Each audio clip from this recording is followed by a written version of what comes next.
Imagine you're an air traffic controller. It's a completely normal sunny morning. You're tracking a student pilot who is doing a routine, boring solo flight around the local area.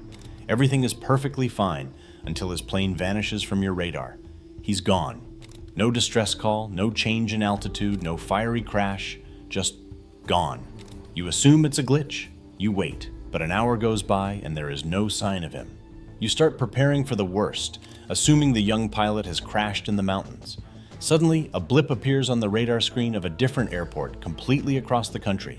It's the missing plane. But there's a massive problem. The plane is hundreds of miles away in Acapulco. Geographically, mechanically, and physically, the small student plane did not have the speed or the fuel to make it there in that amount of time. It was scientifically impossible. But that's not even the scariest part. When the air traffic controllers finally hailed the plane on the radio to ask the pilot what was going on, the voice that answered back was not the pilot. It didn't even sound human. The voice calmly informed the tower that they were using the pilot as a microphone. This is the bizarre, terrifying, and deeply mysterious 1976 flying incident of Rafael Pacheco Pérez, a story that blurs the line between aviation anomaly, psychological break, and one of the most chilling close encounters in recorded history. Let's rewind to the morning of June 21st, 1976. Our pilot is a young Mexican aviation student named Rafael Pacheco Pérez, often referred to simply as Rafael Perez. Rafael is young, ambitious, and healthy. He has no history of mental illness, no drug or alcohol problems, and he takes his flight training very seriously. Rafael was scheduled for a routine solo training flight. He climbed into a small, single-engine aircraft, the kind of plane that is perfect for learning the ropes but absolutely useless for long-distance travel.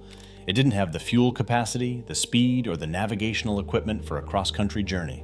His flight plan was simple: take off from his home airfield near Mexico City, climb to about 7,000 feet, do a few standard maneuvers in the local airspace, and land. The whole thing was supposed to take about an hour. At approximately 9:15 a.m., Rafael gets clearance from the tower, throttles up, and takes to the skies. The weather is perfect. Visibility is endless. For the first 20 minutes, everything is by the book. He radios in his positions. His voice is calm and completely normal, but as he cruises at 7,000 feet, something deeply strange happens. He disappears from the radar. Down in the control tower, the operators aren't immediately panicking. In 1976, radar technology wasn't perfect. Planes sometimes dropped off the screen if they dipped too low or flew through certain mountainous pockets. The controllers try to hail him on the radio. "Rafael, this is tower, do you copy?" Nothing, just static. They try again. Still nothing. 10 minutes go by, then 20, then an hour. Panic sets in. The controllers know exactly how much fuel Rafael's tiny plane is carrying. If he doesn't respond soon, it means he has either suffered a catastrophic mechanical failure or he's crashed into the mountains outside the city. Search and rescue protocols are put on standby. The controllers assume that Rafael Perez is dead, but Rafael isn't dead. He's about to reappear in a place he has absolutely no business being.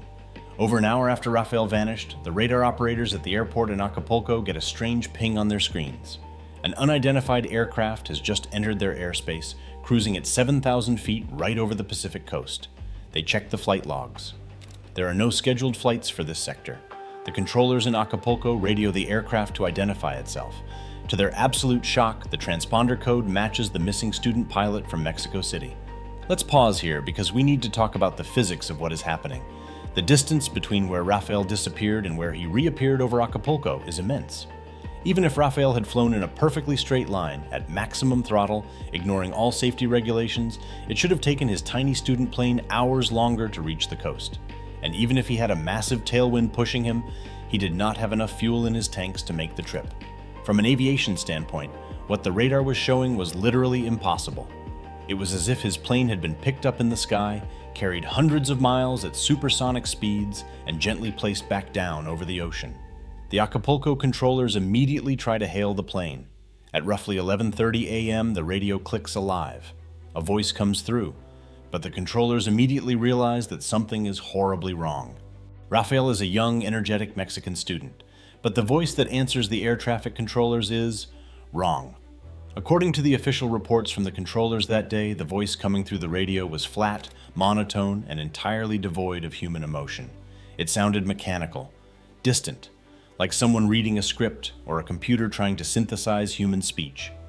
The controller, deeply unnerved, asked the pilot to identify himself and confirm if he's alone in the aircraft. The response they got sent chills down their spines.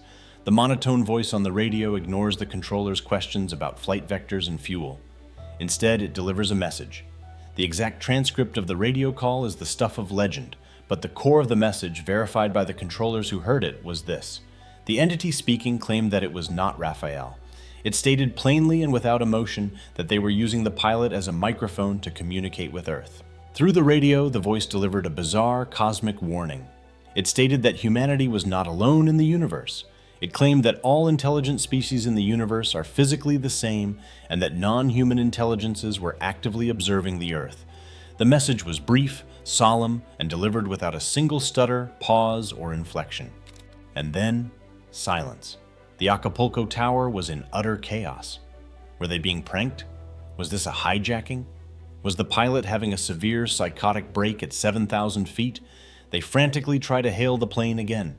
Aircraft, please respond. Rafael, are you there? A few agonizing moments pass, and then the radio clicks on again. This time, the voice is completely different. It's frantic, terrified, and highly emotional. It's Rafael. His normal voice is back. He sounds like he just woke up from a deep sleep. He is deeply disoriented. He is asking the tower where he is and what is happening. He has absolutely no memory of the last hour and a half.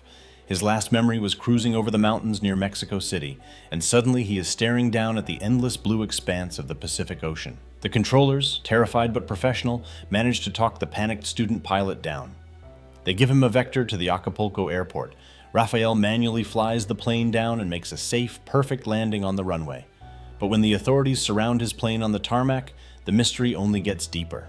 When Rafael climbs out of the cockpit, he is physically trembling. He is pale and completely traumatized.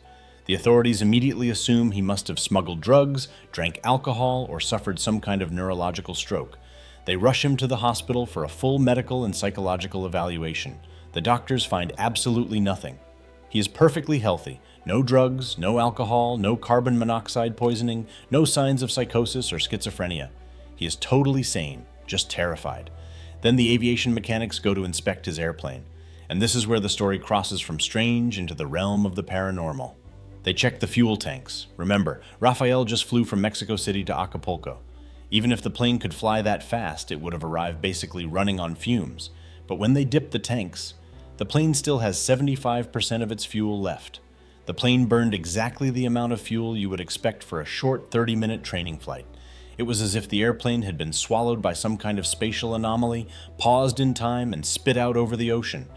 Rafael begged the controllers to tell him what happened. When they played back the story, when they told him about the missing hour, the strange voice, and the message about being used as a microphone, Rafael broke down. He swore he had never spoken those words and had no memory of the entity taking over his body. So what really happened to Rafael Perez in the skies over Mexico in 1976? Skeptics argue that this is a classic case of aviation folklore, a story that started as a simple navigational error and was slowly exaggerated over the years into a UFO myth. They suggest Rafael simply got lost, flew in the wrong direction, and experienced a brief fugue state or hypoxia, which altered his voice on the radio. But that doesn't explain the fuel. The math simply does not lie. You cannot fly a Cessna 150 from Mexico City to Acapulco and arrive with a 75% full tank. According to Mexican ufologists, the incident was quickly swept under the rug by aviation authorities. It's alleged that the radio tapes of the microphone entity were confiscated and sealed, and Rafael was heavily discouraged from ever speaking to the press about the incident. To this day, the Rafael Perez flying incident remains one of the most chilling, unexplained mysteries in aviation history. Was he abducted mid-air by a non-human intelligence? Did he slip through a localized wormhole? Or is it just an urban legend fueled by the vast, lonely expanse of the sky? Whatever the truth is, it proves one thing. When you are up there, thousands of feet above the earth, alone in the clouds, you are entirely at the mercy of the unknown. If this story gave you chills, make sure you hit that subscribe button and leave a like. And if you have a theory about how Rafael made that impossible flight, let me know in the comments below. Thanks for watching, and I'll see you in the next one.